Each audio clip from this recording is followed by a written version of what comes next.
So here we have a Dr. Dude 11C MPU, and this board came in with some switch issues that had me, oh boy, absolutely chasing my tail here.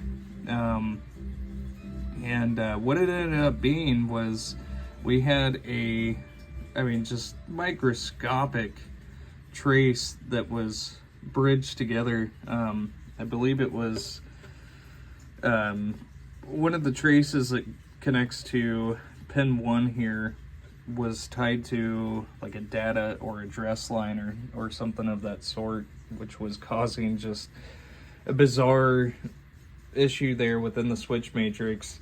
Oh my goodness, that is stuff like that is just not fun to try to diagnose. But anyways, we got it, and I've got the board booted up here.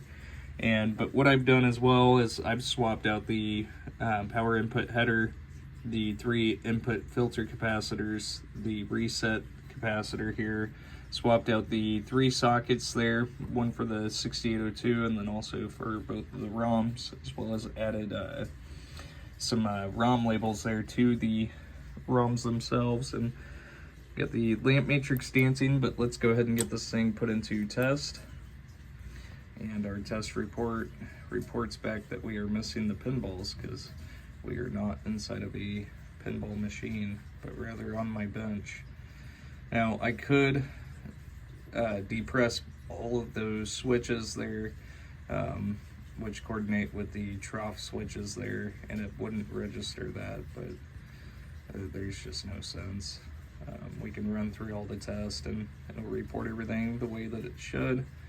As if it were in a machine here, and try to keep these things from doing that. Usually it's the overhead light that likes to have that effect with the camera lens and the display itself. But anyways, we are moving on, and lamp test here, and then into single lamps. Those are all working correctly. And coil test. So we'll test both the A side and C side here of each coil, with the red indicating the A side and the blue indicating the C side, and the little red LED over here being the AC relay select.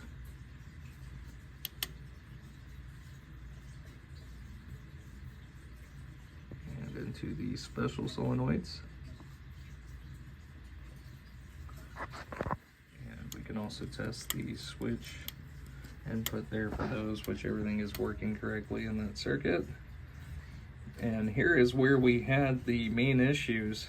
And so what I'm going to do is actually try to twist my fingers in such a way that I can test all of the first column,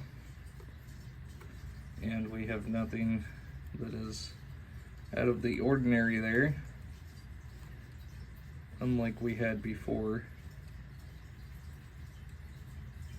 And testing all of that first row as well, and we'll also go through diagonally testing both rows and columns. And all 64 switches report there with no issues. And the flasher test. And here's the AC relay select, given we are doing the flasher test there. But that is the end of all that. And we'll set this up to free play. Oh, which we already had on there, sorry. And cycle through. And it'll sit there and wait for pinballs for a bit. But other than that, we are 100% ready to go. Thank you so much.